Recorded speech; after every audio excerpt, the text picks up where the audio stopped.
Друзья, добро пожаловать во второй день нашего курса. Сегодня мы углубимся в одну из самых важных тем – как читать послания вашего подсознания через различные виды регрессии. Великий нейропсихолог Алан Шор говорил: правое полушарие мозга является биологическим субстратом бессознательного, и именно в состоянии расслабленного осознавания мы получаем доступ к глубинным ресурсам исцеления. Сегодня мы научимся использовать эти ресурсы максимально эффективно и безопасно.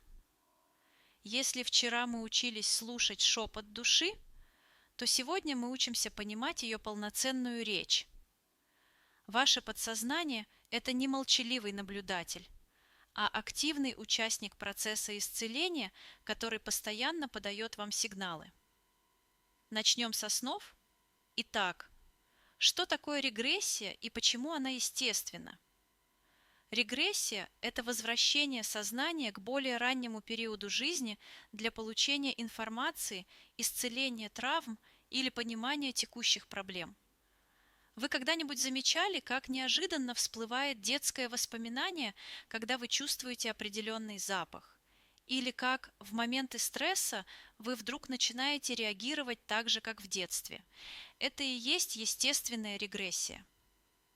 Регрессия – это не патология, а механизм выживания и исцеления, заложенный в нас нашим Творцом. Наш мозг постоянно сканирует прошлый опыт, ищет паттерны и решения для текущих ситуаций. Но здесь важно понимать ключевое различие между двумя типами регрессии. Первый тип – спонтанная регрессия.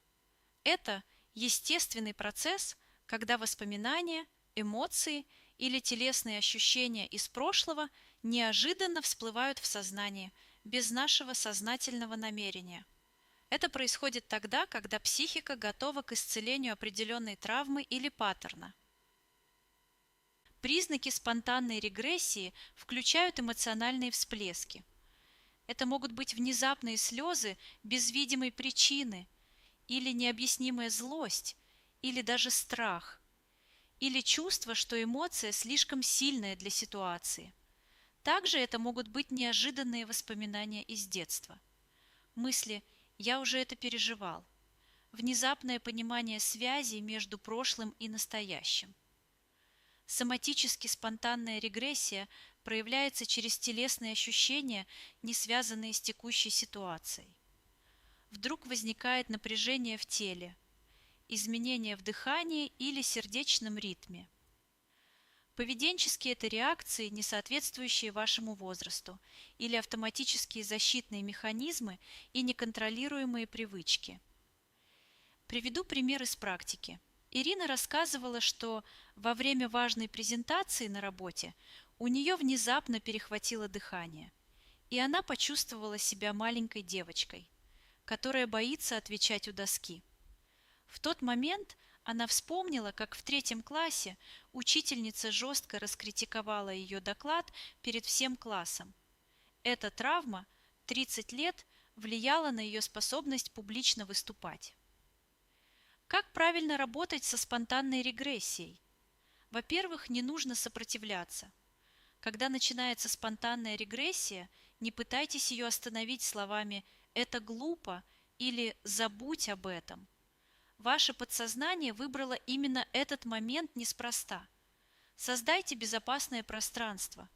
Найдите тихое место, глубоко дышите, напомните себе «я в безопасности», это просто воспоминание. Наблюдайте без осуждения. Проявите к себе сочувствие. Что вы чувствуете в теле? Какие образы приходят? Сколько лет вашему внутреннему ребенку в этом воспоминании? Вступите в диалог с внутренним ребенком. Что тебе нужно было тогда? Что бы ты хотел услышать от взрослых? Как я могу тебе помочь сейчас? И обязательно интегрируйте опыт. Дайте себе сейчас то, чего не хватало тогда. Скажите внутреннему ребенку слова поддержки. Примите решение о том, как будете действовать по-новому. Теперь поговорим о втором типе естественной регрессии. о профессиональной телепатической регрессивной терапии. Это уже структурированный процесс возвращения к прошлому опыту под руководством квалифицированного специалиста с использованием специальных техник и протоколов безопасности. Ключевые отличия профессиональной регрессивной терапии от спонтанной включают целенаправленность, работу с конкретной проблемой или травмой, структурированный подход к исследованию прошлого, четкие цели и ожидаемые результаты. Это также обеспечивает безопасность через профессиональное сопровождение, техники защиты и заземления, контроль глубины погружения. И самое важное в профессиональной регрессии – это наличие телепатического дара у клиента или у регрессолога, представителя клиента. Протокол безопасной регрессивной терапии не просто рекомендует, а требует соблюдения протокола безопасности. Без телепатического дара регрессивной терапии не существует. Профессиональная регрессивная терапия отличается точностью, телепатическим чтением специалиста, объективной оценкой материала, развлечением истинных воспоминаний от фантазий и, конечно, эффективностью. Быстрым доступом к нужной информации, профессиональными техниками проработки, полной интеграцией опыта. Когда необходима профессиональная помощь? Обязательные показания включают тяжелые травмы, физическое или сексуальное насилие, военные травмы или ПТСР, травмы, связанные со смертью близких. Также это повторяющиеся паттерны, проблемы, которые не решаются самостоятельно, деструктивные отношения, саботаж успеха или счастья. Соматические проявления тоже требуют профессионального вмешательства. Хронические заболевания неясной этиологии, панические атаки, психосоматические расстройства. И блоки в развитии – невозможность двигаться вперед в жизни, страхи, ограничивающие самореализацию, проблемы с самооценкой и границами. Рекомендуется обращаться к специалисту, когда есть желание ускорить процесс при подготовке к важным жизненным решениям, для глубокого понимания жизненных паттернов. Также при сложных семейных динамиках, родовых травмах и программах, проблемах в отношениях с родителями, влиянии семейных убеждений. Здесь критически важен профессионализм специалиста. Как я уже рассказывала ранее, не все, кто называет себя регрессологом, обладают необходимыми навыками. Ключевое требование – наличие телепатических способностей, подтвержденных слепым тестированием. Почему телепатия критически важна? Во-первых, это обеспечивает точность информации. Ведь как работает спонтанная регрессия? Вспоминается не иллюзия, а конкретное реальное событие из прошлого. Ведь тогда человек принял решение, которое стало своеобразным контрактом. Душа пытается освободиться от условий контракта. И только телепат может точно считать информацию из подсознания клиента, не примешивая свои фантазии и проекции. Во-вторых, наличие телепатического дара гарантирует безопасность процесса. Телепат чувствует готовность психики к работе с определенным материалом и может регулировать глубину погружения. В-третьих, это способность отличить правду от иллюзий. Опытный телепат отличит истинные воспоминания от созданных воображением образов. Телепатический дар невозможно развить во взрослом возрасте, но между спонтанной регрессией и профессиональной терапией есть промежуточный механизм – интуитивные озарения. Это моменты внезапного понимания, когда информация приходит не через воспоминания, а через прямое знание. Как развить интуитивную способность?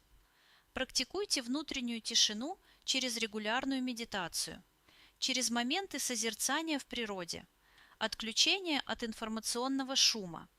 Учитесь слушать тело. Обращайте внимание на первые телесные реакции. Доверяйте чувствам, замечайте, как тело реагирует на разных людей. Ведите дневник инсайтов. Записывайте внезапные понимания, отмечайте, в какие моменты приходят озарения. Отслеживайте точность своих интуитивных догадок. Используйте технику «первая мысль». При возникновении вопроса замечайте самую первую мысль. Не анализируйте сразу, просто фиксируйте. Проверяйте со временем точность первых впечатлений. Теперь перейдем к практической части. Техника. 5. Почему это важно для меня?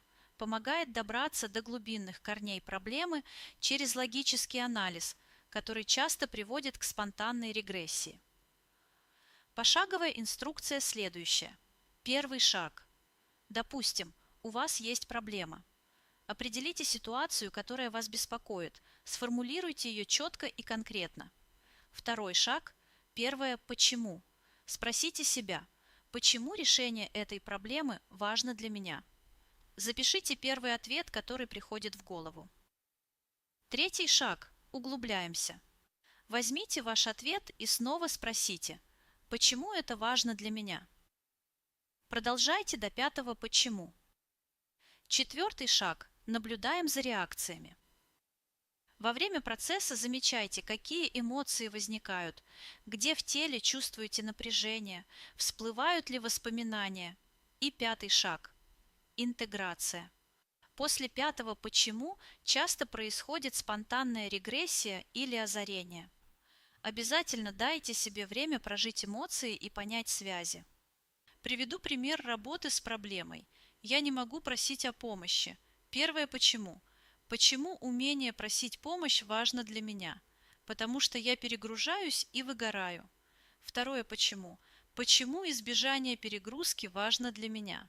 Потому что хочу быть здоровой и энергичной. Третье «почему?». Почему здоровье и энергия важны для меня? Потому что хочу быть хорошей мамой для детей. Четвертое «почему?». Почему быть хорошей мамой важно для меня? Потому что не хочу повторить ошибки своей матери. Пятое «почему?». Почему избежание материнских ошибок важно для меня? Потому что я помню, как больно было чувствовать себя обузой для мамы. Инсайт.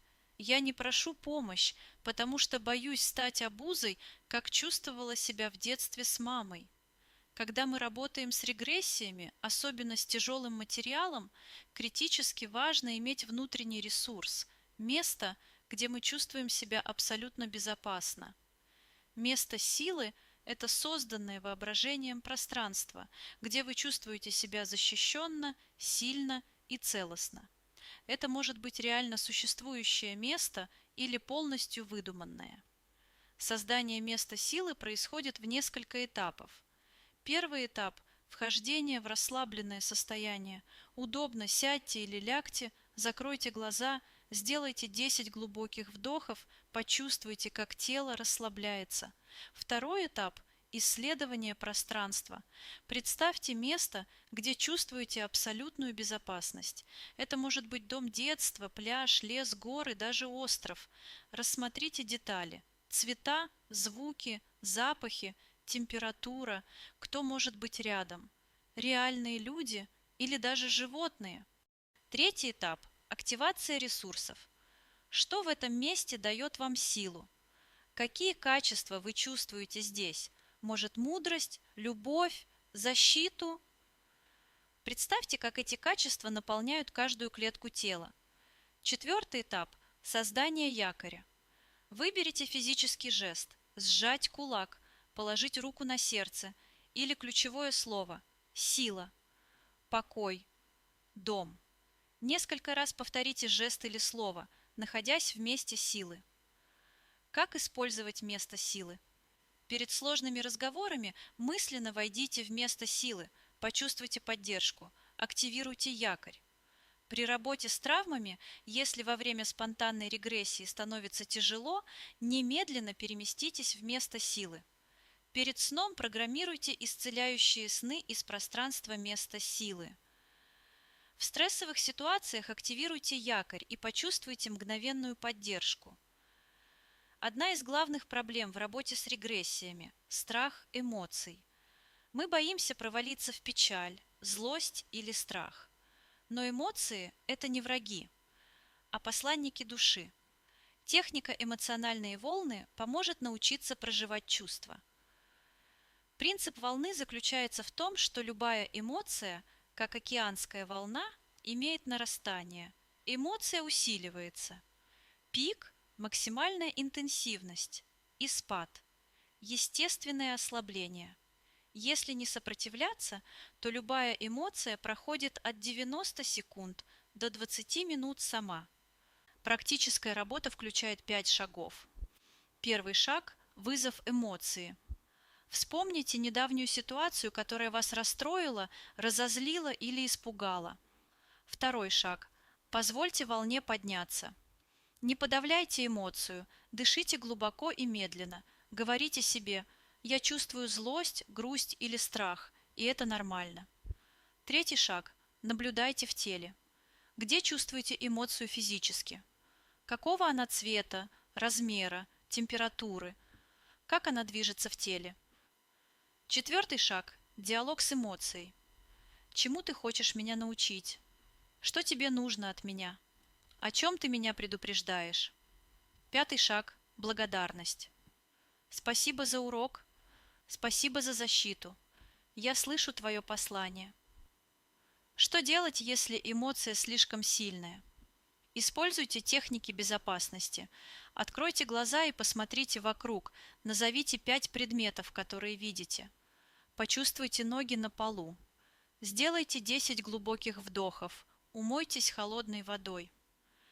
Если эмоции регулярно захлестывают, это сигнал обратиться к профессиональному психологу или регрессологу.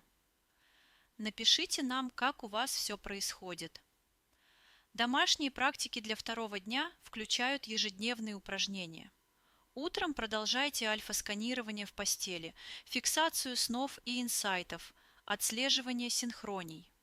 В течение дня применяйте 5 «почему» к любой возникшей проблеме, посещайте место силы при стрессе, практикуйте эмоциональные волны при сильных чувствах.